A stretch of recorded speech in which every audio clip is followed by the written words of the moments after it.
దేవుని నామకు స్తోత్రాలండి. అందరికీ నా వందనాలు. మన ప్రభు అయిన యేసుక్రీస్తు వారిని స్తుతించటం మనకి ఎంతో మంచిది. మరి తెల్లవారుజామునే మరి ఆయన నామమును ఆరాధించి మరి ఆయన నామను కీర్తించి మరి ముందుకెళ్దాం. పరిశుద్ధ గ్రంథం నుండి కొన్ని వాక్యాలు చూసుకుందాం. మనం ఎన్నో సమస్యల్లో ఉన్నప్పుడు, ఎన్నో బాధల్లో ఉన్నప్పుడు మనం ఎంతోనో కృంగిపోతూ ఉంటాం. మనకు అనుకున్నవి జరగనప్పుడు కానీ, మనం ఎక్స్పెక్ట్ చేసినవి రీచ్ కానప్పుడు కానీ దేవుని పైన విశ్వాసం కోల్పోతుంటాం. అలాంటప్పుడు మనం ఏం చేయాలి? దేవునిలో మనము వెతుకుతున్నాం అనుకుంటాం, కానీ మనం చాలాసార్లు అయ్యా మీరు మాకు వాగ్దానం చేసి ఉన్నారు, మరి మమ్మలను మర్చిపోయారేమో అనుమానపడి ఆయన్ని డౌట్ చేస్తుంటాం. మన దేవుడు వాగ్దానం చేసి మర్చిపోయినటువంటి వాడు. మనకి అందరికీ తెలిసిన విషయమే. మరి ఆదికాండం 41వ అధ్యాయంలో జోసెఫ్ గారు మరి చూడండి, రాత్రంతా ఆయన జైల్లో ఉంటాడు. తెల్లవారేసరికి మరి ఆయన జీవితం ఒక మంచి అధికారిగా దీవించబడతాడు. మనకు అందరికీ తెలిసిందే. ఎంతగానో మరి ఆయన శోధించబడతాడు, కృంగిపోతాడు. కానీ ఆయన మీద విశ్వాసము సనగలకుండా ఆయనకి ఎన్ని అడ్డంకులు వచ్చినా కానీ మరి ఎదురు తిరగకుండాను దేవుని తట్టు చూస్తూ ఉంటాడు. అదేవిధంగా మనం చూస్తే ఇంకెన్నో ఎగ్జాంపుల్స్ ఉన్నాయి బైబిల్లో చూస్తే. మరి షడ్రక్, మేషక్, అబేద్నెగోలు కూడా రాజు యొక్క ఆజ్ఞను ధిక్కరించి మరి ఆయనకి మరి కృంగుదలలోకి పోకుండా విశ్వాసంతో మరి అగ్నిలో వేసినా కానీ మరి వాళ్ళు విశ్వాసంతో నిలబడి ఉన్నారు. వాళ్ళ విశ్వాసం సన్నగిల్లలేదు. మన దేవుడు రోషం గల దేవుడు. కొన్ని కీర్తన 42:5 ఒక వాక్యం చూసుకుందాం.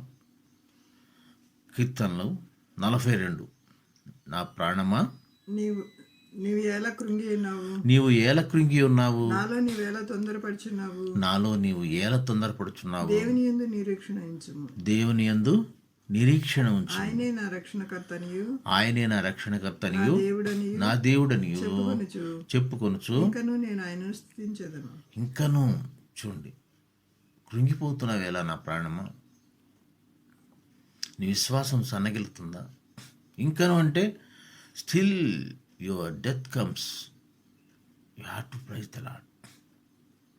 మన విశ్వాసం అనేది సన్నగిలకుండా ఉండకూడదు. ఒకప్పుడు వరల్డ్లో ఒక పెద్ద సర్వే జరిగిందంట. ఏ విధంగా మన జనాలు కృంగిపోతున్నారో, ఎంతమంది ఉన్నారని చూస్తే సుమారుగా 65%, 165% చొప్పున అందరూ ఏదో విధంగాను, మానసికంగాను, శారీరకంగాను, ఆర్థికంగాను మరి బాధలో ఉంటూ కుంగిపోతూ మరి అందరూ ఆల్మోస్ట్ 65-70% కృంగిపోతూ ఉన్నారు. ఎందుకంటే దేవుని మీద విశ్వాసం లేదు. దేవుని మీద విశ్వాసం ఉన్నా కానీ అయా మరి చేస్తా ఉన్నవే నాకేంటి రుజువేంటి? అదేవిధంగా 42:11 కూడా ఇట్లాగే ఉంటుంది చూడండి. నా ప్రాణమా నీవేలా కృంగి ఉన్నావు, నా ప్రాణమా నీవు వేల కృంగి ఉన్నావు, నాలో నీవేలా తొందరపడుచున్నావు, ఎందుకు తొందరపడుచున్నావు? దేవుని యందు నిరీక్షణ ఉంచుము. అది ఆయన యందు నిరీక్షణ, విశ్వాసం, ఫెయిత్ ఆయన యందు ఉంచమంటున్నారు. అప్పుడు మనకి అనుకున్నవి జరుగుతాయి. జరగట్లేదే అనుకున్నాయని విశ్వాసం అనేది సనగలకూడదు. ఆయన యందు విశ్వాసం ఉంచి ఎదురు చూడటమే మన పని. ఆయన మానవ మాత్రుడు కాదు మర్చిపోవడానికి.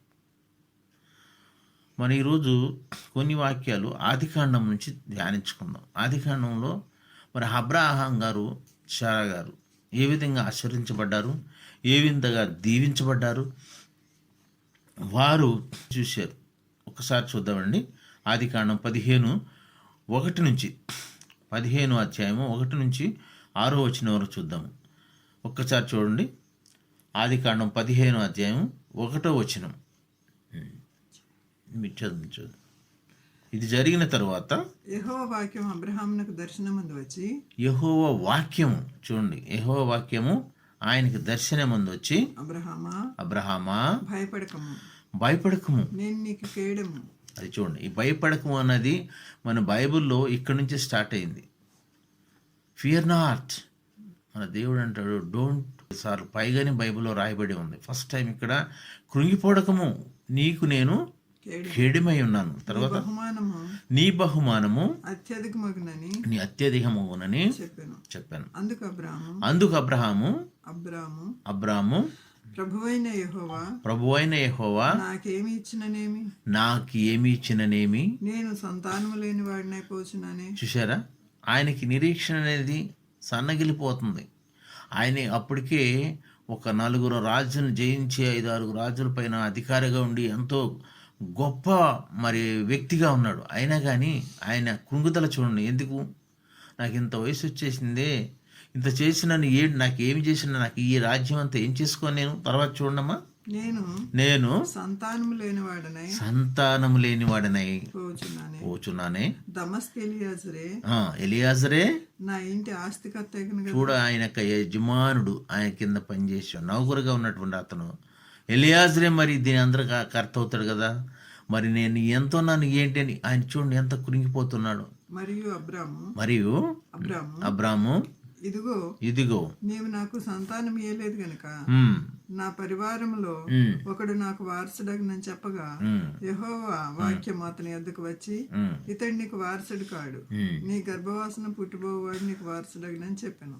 చూడండి, ఇతడు నీ వారసుడు కాదు. స్టిల్ ఆయనకి ఇంక ధైర్యం ఉంది. ఆయన అనుకుంటాడు కదా, మరి నాకు ఇంత ముసలివాడిని అయిపోయాని, మరి శారాయం చూస్తే స్త్రీతనం కోల్పోయింది, ఇంకా ఎక్కడ మరి ఈయన చెప్పారు ఇంతవరకు నాకు జరగట్లేదని, నా పనివాడే కదా నీ ఆస్తికంతను, ఇంకా దీవిస్తానంటాడు.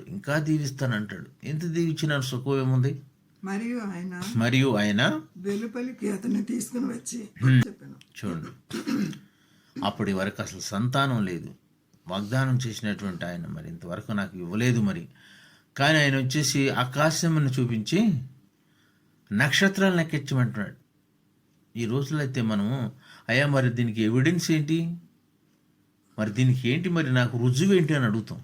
అవునా, ఇంత అన్నారు, మరి ఇక్కడ అసలు నాకు ఒక బిడ్డ కూడా లేరే, నా సంతానము ఆకాశంలో ఉన్న నక్షత్రములే ఎదుగుతుందని మరి అంటారు కదా, దానికి రుజువు ఏంటి, నేనేం చేయను, ఇంకా మీరు మీద ఎలా నాకు విశ్వాసం ఉంటుందని ఆయన ఎంతగానో డౌట్ పడి, అప్పుడు ఆయన అంటాడు కదా, ఫియర్ ఒకలాంటి భయం వస్తుంది. Fear is an emotion. భావోద్వేగంలోకి కృంగిపోతూ ఉంటాడు, ఎవరికి చెప్పలేడు. కానీ అప్పటికే మరి కొన్ని రాజ్యాలను జయించాడు, ఎంతో ధనవంతుడయ్యాడు. ఆయనను ఆయన మనసులో కూర్చున్నప్పుడు ఆ భావోద్వేగం, ఆ ఎమోషన్, ఆ ఫీలింగ్స్ అనేవి తప్పకుండా వస్తూ ఉంటాయి. మన జీవితంలో కూడా చూడండి, ఎంతో ఆస్తి ఉంటుంది, డబ్బు ఉంటుంది, ఎన్ని ఉంటుంది, కానీ మన మనసులో అనుకున్నది జరగకపోతే ఆ యొక్క కృంగిదల, బాధ, ఎమోషన్ వస్తూనే ఉంటుంది. దానికి గాను ఒకటి, ఆయన్ని మీద విశ్వాసం సన్నగిల్లకూడదు, ఆయన మీద విశ్వాసం అనేది తగ్గిపోకూడదు. మనం అదే రకంగా ఆయన విశ్వాసాన్ని కొనసాగించాలి.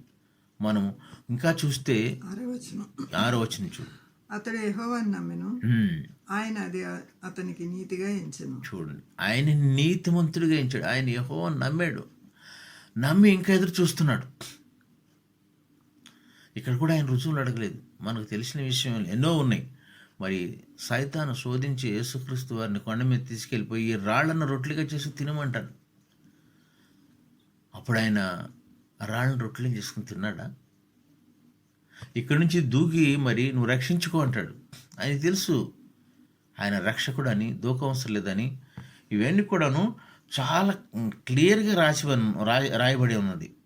ఆయన ఆ క్షణంలో మరి అలా చేయలేదు, ఆయన తెలుసు. ఆయన కూడాను మరి సిలువ వేసినప్పుడు కూడా చూశారా, ఒక ప్రక్కన దొంగ అంటాడు, మరి నీవు నిజంగా దేవుడు అయితే నిన్ను రక్షించుకుని మమ్మల్ని రక్షించిన ఆయన అంటాడు, రుజువు అడుగుతాడు. కానీ విశ్వాసం ఉన్న ఇంకొక ప్రక్కన ఉన్న దొంగ ఏమంటాడు, అయ్యా నీ రాజ్యం వచ్చినప్పుడు నన్ను కూడా జ్ఞాపకం చేసుకో. అది విశ్వాసం. విశ్వాసం సన్నగిలిపోతుందా? కృంగిదల్లోకి వెళ్ళిపోతున్నావా? నువ్వు దేవుని తట్టు చూడు, ఆయన మీద నమ్మకం ఉంచు. ఈ విశ్వాసం గురించి చెప్పాలంటే మనకి ఎంతగానో చక్కగా హెబ్రీయులకు రాసిన 11వ అధ్యాయంలో ఉంటుంది. 1వ వచనం చూడండి. విశ్వాసం అనేది నిరీక్షింపబడు వాటి యొక్క నిజస్వరూపం. మనం నిరీక్షించాలి, వెయిట్ చేయాలి. తర్వాత లేనివి ఉన్నవన్నట్టుగా రుజువు అవుతున్నవి. చూడండి, మరి మన విశ్వాసం అనేది అది నిరీక్షించాలి, వెయిట్ చేయాలి. చూడండి, ఒక ఎగ్లో నుంచి చికెన్, చిన్న కోడిపిల్ల రావాలంటే మన విశ్వాసం ఉండాలి. ఆ 21 days మనము నిరీక్షించి చూడాలి. 21 days కాకముందే దాన్ని పగలగొట్టి చూస్తే దానిలో మనకు అనుకున్నది కనిపించదు. ఆ నిరీక్షణ, నిజస్వరూపం చూడాలంటే నిరీక్షణ అనేది కంపల్సరీ కావాలి. అలాగే మనం నిరీక్షించి చూడాలి. ఈయన కూడా నిరీక్షణ లేదు, కృంగిపోతున్నాడు. అయ్యా మరి ఇంకెంతకాలం మరి నేను ఇంకా అదే విధంగా చూస్తే ఆదికాండం 15:5-6లో ఆయన ఏమంటున్నాడు? చూసావు, ఎలుపులు తీసుకొచ్చి మన ఆకాశంలో చూడమంటాడు. చూసి నీ సంతానం అలా అవుతుందని చూడమంటాడు. ఎట్లా నమ్ముతారు? ఇంకా అది 13-16లో కూడాను 13-16 చూడము ఒకసారి. ఆదికాండం 13-16, నీ సంతానం భూమి మీద ఉన్న రేణువుల వలె, ఇసుక రేణువుల వలె విస్తరింపచేస్తానంటాడు. ఇన్ని చెప్పినా కానీ ఆయనకి ఇంకా రుజువులు అడుగుతూనే ఉంటాడు. అయ్యా మరి నేను ఎప్పుడు, ఇంకా ఎలియాజరు నా పనివాడైనా నా సమస్తానికి అధికారిగా అవుతాడు. ఈయన సుమారుగా 75 సంవత్సరాలు ఉన్నప్పుడు మరి ఆయన ప్రామిస్ చేస్తాడు, నీకు సంతానం ఇస్తానని. రమారమి 25 సంవత్సరాలు, 75+25 వెయిట్ చేస్తాడు విశ్వాసం సన్నగిల్లకుండా. చివరికి వచ్చేవరకు ఆయన ఆ భావోద్వేగం తట్టుకోలేడు, కృంగిపోతూ ఉంటాడు మనసులోనే. మరి దేవుడు మర్చిపోయాడేమోనని. మరి ఎంతవరకు మరి ఆయన విశ్వాసం ఉందంటే ఇంకా ఆ విశ్వాసం ఆయనకి సన్నగిలిపోతుంది. అప్పుడు ప్రభు అయిన యెహోవా, నేను దీన్ని స్వతంత్రించుకున్నదని నాకెట్లు తెలియననగా, ఆయన 3 ఏళ్ల పెయ్యను, 3 ఏళ్ల మేకను, 3 ఏళ్ల పొట్టేలును, ఒక తెల్లగువను, ఒక పావురపు పిల్లను నా ఎద్దుకు తెమ్మని అతనితో చెప్పాను. అతడు అవన్నీ తీసుకుని వాటిని నడుమును ఖండించి దాని ఖండమునకు ఎదురుగా ఉంచాను. పక్షులు అతడు ఖండింపలేదు. గద్దలు ఆ కళేబరముల మీద వాలినప్పుడు అబ్రాము వాటిని తోలివేశాను. చూడండి, ఈ రుజువు అడిగినప్పుడు ఈయన ఏం చెప్తాడు? నువ్వు ఇట్లా చెయ్యి, దహనబలి అర్పించు. అప్పుడు సింబల్ ఏంటంటే చూడండి, మన ఏలియా గారు కూడా అక్కడ వీళ్ళందరినీ బయలుదేవతలను పూజించినప్పుడు, దహనబలి అర్పించినప్పుడు అగ్నితో మరి దాన్ని కాల్చివేస్తాడు. ఇక్కడ కూడాను నీకు రుజువు ఇస్తానంటాడు ఆయన. అప్పటి వరకు చూస్తాడు అబ్రహాం గారు ఆ కళేభరాల మీద ఆయన అగ్నితో వస్తాడేమో అని చూసి గ్రద్దలు అవన్నీ వాలకుండా వాటిని తోలుతూ ఉంటాడు. చివరికి వచ్చేవరకు సాయంత్రం అయింది, రాత్రి అయిపోతుంది, నిద్రపోతాడు. చూడమ్మా, అది ఉంటుంది లాస్ట్లో. గద్దలు ఆ కళేబరం మీద వాలినప్పుడు అబ్రహాం వాటిని తోలివేశాను. ప్రొద్దుగుంక పోయినప్పుడు అబ్రాహామునకు గాఢ నిద్ర పట్టాను. భయంకరమైన కటికి చీట అతని కమ్మగా, ఆయన నీ సంతతి వారు తమది కాని పరదేశం ముందు నివసించి ఆ దేశపు వారికి దాసులుగా ఉందరు. వారు 400 ఏండ్లు వీరిని శ్రమ పెట్టుదురు. వీరు ఎవరికి దాసులవుదరో ఆ జన్మకు నేనే తీర్పు తీర్చుదును. తర్వాత వారు మిక్కిలి ఆస్తితో బయలుదేరి వచ్చేదరు. నీవు క్షేమంగా పితరుల ఎద్దుకు పోయేదవని మంచి వృద్ధాప్యం పాతి పెట్టబడదు. ఈయన చూడండి, అక్కడ ఉన్నప్పుడు ఆయనకి మరి ధైర్యం ఇచ్చి చెప్తాడు, అనేక మంది తెగలు వస్తారని. కానీ అప్పుడు ఆ రాత్రి కాలం ముందు ఎక్కడుంటుంది? అది 17వ వచనం. 15వ అధ్యాయము 17వ వచనం చూడండి. అది మరియు ప్రొద్దుగుంకి కటిక చీకటికి పడినప్పుడు రాచున్న పొయ్యి అగ్నిజ్వాలు కనబడి ఆ ఖండముల మధ్య నడిచిపోయెను. చూడండి, అది ఏంటంటే ఒక ప్రామిస్. ఆనాడు ఈ ప్రామిస్ ఏంటంటే ఈ కళేభారాలను చీల్చిపెట్టినప్పుడు అగ్ని కానీ అటు వస్తే అది దేవుడు కంపల్సరిగా ఆయన ప్రామిస్ చేసి మరి చెప్పినట్టుగాను, ఒకవేళ నీవు అనుకున్నది నేను తీర్చకపోతే మరి ఇలాగా ఈ కళేభారంలాగా కాలిపోతాం అనేటువంటి ప్రామిస్ చేయటం అనమాట. అలాంటి ప్రామిసులు ఇంకొక చోట కూడా ఉంటుంది. మన ఇక్కడ రోమియోలకు రాసిందమ్మా, అక్కడ కూడా ఏమని ఉంటుంది, ఈ దూడను చీల్చి ఇట్లా వేసినప్పుడు వాటి మధ్యకి అగ్ని వచ్చి కాల్చేస్తుంది. ఈ ప్రామిస్ ఎలా ఉంటుందంటే, ఈ దేవుడిది నీవు విశ్వాసానికి మరి రుజువులు అడుగుతున్నావు కాబట్టి ఈ మాదిరిగా మరి ఈ యొక్క అగ్ని ఎలా అయితే దహించేస్తుందో ఆ విధంగా ఈ యొక్క ప్రామిస్ చేసినటువంటి ఆయన ఆ ప్రామిస్ని తీర్చకపోతే అలా అయిపోతాడని మరి ఎంతగానో మరి చూడండి, మన ఏలీ గారు కూడా ఎక్కడండి అంతమంది చంపినప్పుడు మరి ఆ పర్వతం నుంచి ఎక్కినప్పుడు ఈ రాణి ఆమెను బెదిరించినప్పుడు ఈయన బదిరీ వృక్షం దగ్గరకు వచ్చేసి ఏమంటాడు, వణికిపోతూ ఉంటాడు. ఒకసారి చూద్దామండి. 9, 10, 11 మొదటి రాజులు, 1 కింగ్స్ 19వ అధ్యాయంలో. అచ్చరవన ఒక గుహలో చేరి బస చేశాను. యెహోవా అతనికి ప్రత్యక్షమై ఏలియా నీవేం చేయుచున్నావని అతన్ని అడగగా, ఇంకా కొంచెం పైన చదువు, నా ప్రాణం తీసుకుంటాం. అతడు బదిరీ వృక్షం క్రింద పరుండి నిద్రించుండగా ఒక దేవదూత వచ్చి 5వ వచనం అతని ముట్టి, నీవు లేచి భోజనం చేయమని చెప్పాను. అతడు చూచినంతలో అతని తల దగ్గర నిప్పుల మీద కాల్చబడిన అప్పం నీళ్ల బుడ్డి కనబడిను.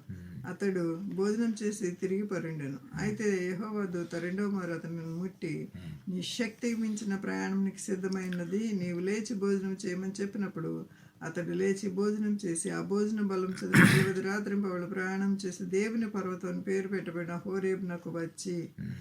చాలండి. ఇక్కడ మనం చూస్తే ఏలీ గారు ఇంత గొప్ప ప్రవర్త, ఎన్నో అద్భుత కార్యాలు చేశాడు, మన అగ్నిని దింపించాడు, వర్షాలు ఆపచేశాడు. కానీ ఈయన కూడాను భయం చేత ఒంటరితనం, అక్కడ రుజువు అన్నది కనపడవు, ఉన్నాయా లేవా అని ఆయన అంటాడు. మరి నేను ఎందుకని చనిపోదాం అనుకుంటాడు.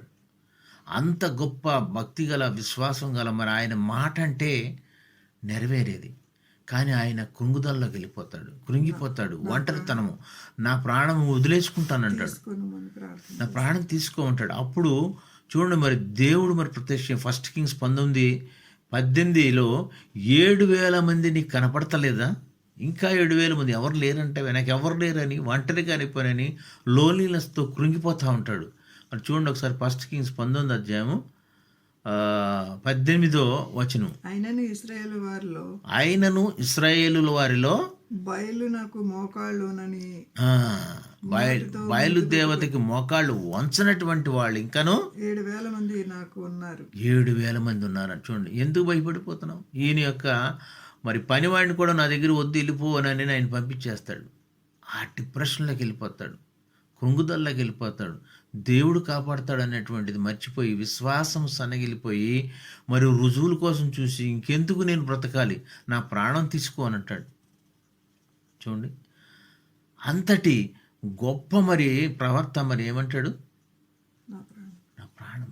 ఇంకా మనం చూస్తే దానియేలు 6వ అధ్యాయము 10వ వచనంలో అతడు తన ఇంటి వైపు వెళ్ళి, ఆ శాసనం వచ్చిన తర్వాత ఇంటి వైపు వెళ్ళి మోకాళ్ళలోని 3 టైమ్స్ మరి ప్రార్థన చేస్తాడు. ఆయనకి విశ్వాసం సన్నగిల్లలేదు, ఆయనకి ప్రగాఢమైన విశ్వాసం ఉంది.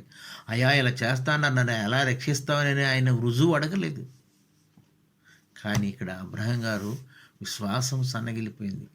ఇంకా ఆశీర్వదిస్తానంటున్నావా ప్రభువా, ఈ ఆస్తి కిందకి ఎవరు కర్త నా తర్వాత, నా పనివాడు. ఎన్నో చూస్తే ఎన్నో మరి రకరకాల ఎగ్జాంపుల్స్ ఉన్నాయి.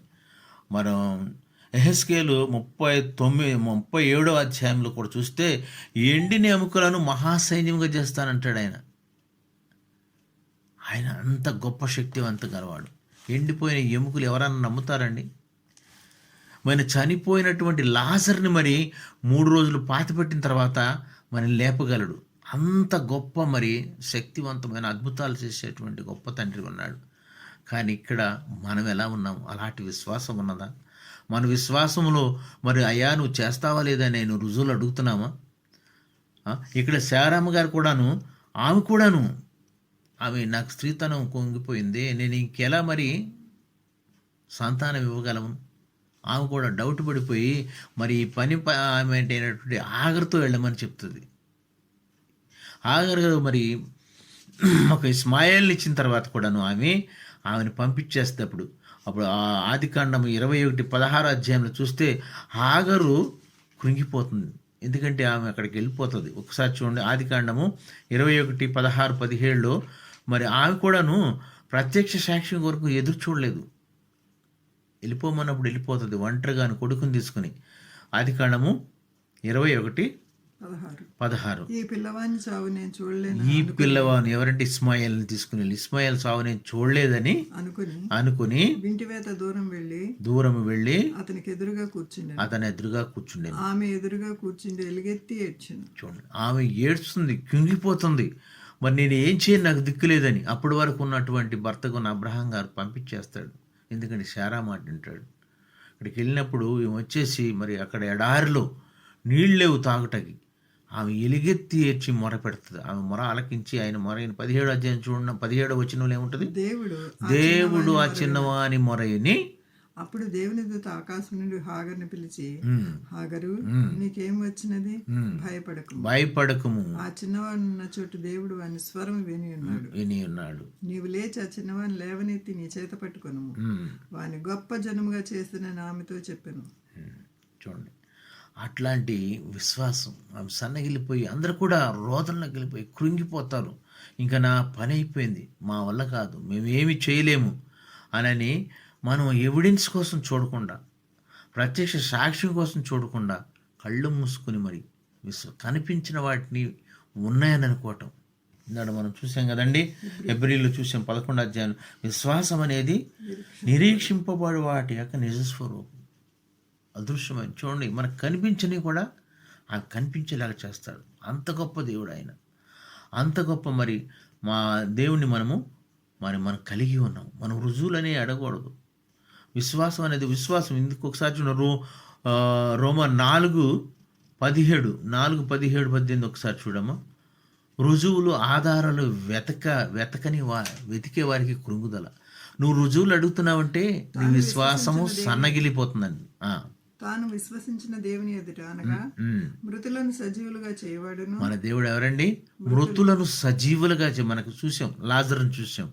ఎంతమంది మరి ఎండిన ఎముకలను మహాసైన్యం చేసేటువంటి గొప్ప దేవుడు. మృతులను సజీవులుగా చేయవాడును, లేని వాటిని ఉన్నట్టుగా పిలుచువాడునై ఉన్నాడు. దేవుని ఎదుట అతడు మనకందరికీ తండ్రి ఉన్నాడని ఇందును గూర్చి నేను అనేక జనములకు తండ్రిగా నియమించితినని రాయబడి ఉన్నది. నీ సంతానం ఇలాగుండునని చెప్పిన దాన్ని బట్టి తాను అనేక జనములకు తండ్రి అగినట్లు నిరీక్షణకు ఆధారం లేనప్పుడు. చూడండి, ఇక్కడ ఆధారాలని ఎతకూడదు మనం. నిరీక్షణకి ఆధారం అనేది ఎతుక్కోకుండా ఉన్నప్పుడు లేనప్పుడు అతడు నిరీక్షణ కలిగి నమ్మెను. చూడండి, మనం నమ్మాలి. మీ నమ్ముదలే, మీ విశ్వాసమే, మరి మీ ఫెయితే మరి అది మిమ్మల్ని ముందుకు తీసుకెళ్తుంది. ఇంకా మనం ఇంకా అదే 25 వరకు చూస్తే ఇంకా చూడము ఒకసారి. ఎక్కడి వరకు చూసావు? 18 ఇంకా ముందు 19. మరియు అతడు విశ్వాసమునందు బలహీనుడు కాలేదు. ఆయన చూడండి, ఎప్పుడు రమారమిగా 100 ఏండ్ల వయసు అయినప్పుడు అప్పటికి తన శరీరము మృతతుల్యమైనట్లును శారా గర్భము మృతతుల్యమైనట్టుగాను ఆలోచించను. కానీ అవిశ్వాసం వలన దేవుని వాగ్దానం గురించి సందేహింపక దేవుని మహిమపరిచి ఆయన వాగ్దానం చేసిన దాన్ని నెరవేర్చుటకు సమర్థుడని రూఢిగా విశ్వసించి విశ్వాసం వల్ల బలము పొందెను. చూడండి, విశ్వాసం వల్ల ఏమొస్తుంది? బలం. మన విశ్వాసమే మన బలం. విశ్వాసం అనేది సన్నగిలకుండా, విశ్వాసం అనే దానికి మరి రుజువులు అడగకుండా, జరుగుద్దా లేదని అనకుండా. చూడండి, విశ్వాసం అంటే ఇంకోటి గుర్తొస్తుంది నాకు. మరి యాక్ట్స్ 16:25లో పౌలు శీలలు గారు ఆయన జైల్లో ఉండి మరి ప్రార్థన చేస్తారు, పాటలు పాడతాడు. మరి వాళ్ళు ఏమన్నా మరి కృంగిదల్లోకి వెళ్ళిపోయారా? ఆనందం. చూడండి, జైల్లో ఉంటే ఎవరన్నా పాటలు పాడతారా? మనం మరి ఇంకొకటి చూస్తే పేతురు గారిని జైల్లో పెట్టినప్పుడు అటు ఇటు జైలు బంట్రోతులు ఉంటే వాళ్ళ మధ్య నిద్రపోతూ ఉంటాడు హాయిగా. ఎందుకంటే ఆయనకు ఉన్నటువంటి నిరీక్షణ, ఆయనకు ఉన్నటువంటి విశ్వాసం అలాంటిది. దేవుడు నన్ను తీసుకెళ్తాడని. మళ్ళీ సింహాల బోన్లో వేసినప్పుడు కూడా ఆయన చూడండి మరి ఆయన నిరీక్షణ ఎలా ఉందో, ఆయన విశ్వాసం ఎలా ఉందో. సింహాల బోన్లో వేస్తే మరి సింహాలు తినకుండా ఉంటాయా? అగ్నిలో 7 రెట్లు మరి ఆ అగ్ని అప్పుడు ఆ రాజు మరి చేసి మరి అగ్నిలో షడ్రక్ మేషక్ అభిజ్ఞలు పడేసినప్పుడు అక్కడ పడేసినటువంటి వాళ్ళు చర్మాలు కాలిపోయినాయి అంటే కానీ వీళ్ళు కాలేదు. ఎంత అద్భుతమైన దేవుడు అండి. వాళ్ళకి ఎంత వాటి గొప్ప నిరీక్షణ.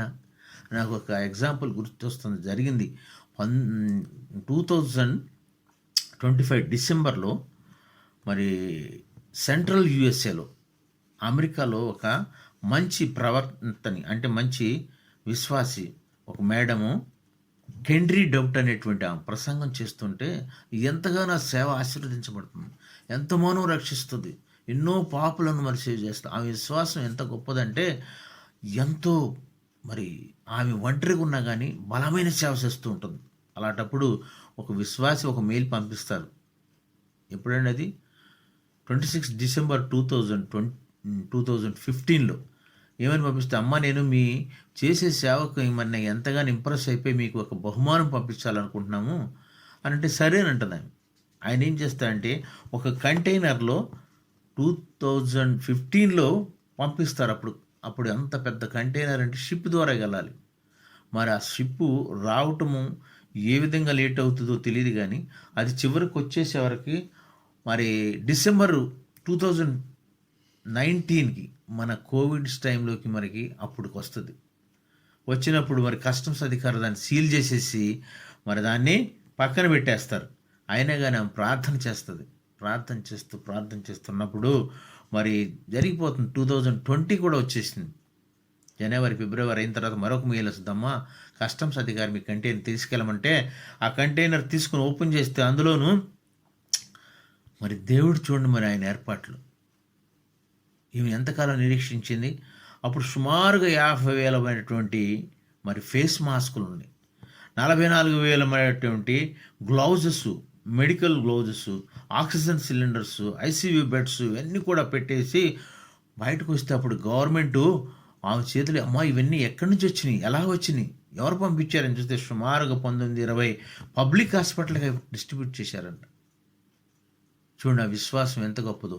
మరి దేవుడికి తెలుసండి మరి ఎప్పుడో 2015లో అంటే సుమారుగాను 6 సంవత్సరాలకి ముందుగానే ప్లాన్ వేసుకుని ఆయన ప్లాన్లు మనకి అంత చెక్కవు, ఆయన యొక్క ఆలోచనలు మనకి అంత చెక్కవు.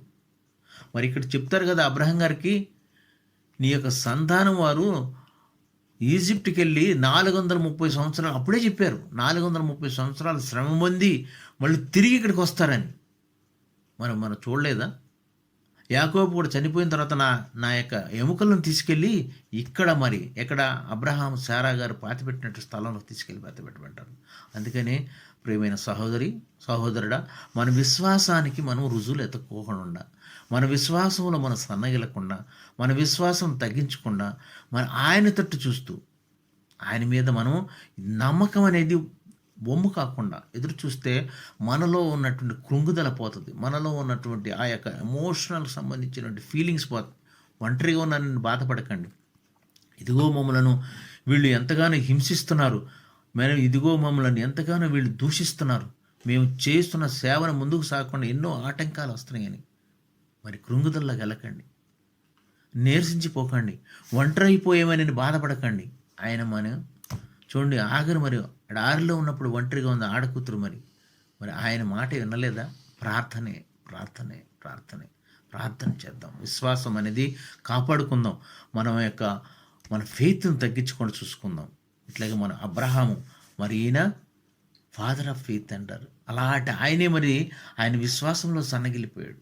అయినా కానీ ఆయన్ని ఎంతగాని ఆయన సంతానాన్ని విష్క్రేణువులుగాను మన నక్షత్రాలుగాను ఆశీర్వదించి దీవించినటువంటి గొప్ప తండ్రి. అలాంటి తండ్రిని మనం కలిగి ఉన్నాం. అలాంటి తండ్రిని మనం ఇంకా ఎదుగుదాం, మన విశ్వాసం అనేది సన్నగిలకుండా. ఈ కొన్ని మాటలు మరి మన దేవుడు దీవించినగా ఒక చిన్న ప్రార్థన చేసుకుని ముగించుకుందాం. మహాపరిశుద్ధుడైన మా పరలోకపు తండ్రి, జీవము గల దేవా తండ్రి, మాకు ఇచ్చినటువంటి మాటలను బట్టి వందనాలు, స్తోత్రాలు ప్రభువా. మీరు ఈ మాట్లాడిన మాటలు మా హృదయంలో పనిచేయనట్లుగా, మా విశ్వాసం అనేది సన్నగిల్లకుండా ఉన్నట్లుగా, మా విశ్వాసానికి రుజువులు అడగకుండా నాయన మేము ముందుకు సాగుటకు మమ్మల్ని ఆశీర్వదించమని, దీవించమని కొద్ది మాటలు మరి మీరు ఆశీర్వదించి దీవించమని అన్ని హృదయాల్లో పనిచేయనట్లు సహాయం చేయమని యేసుక్రీస్తు వారి అతి పరిశుద్ధ నామమున ప్రార్థించి వేడుకుంటున్నాము తండ్రి. ఆమేన్. ఆమేన్.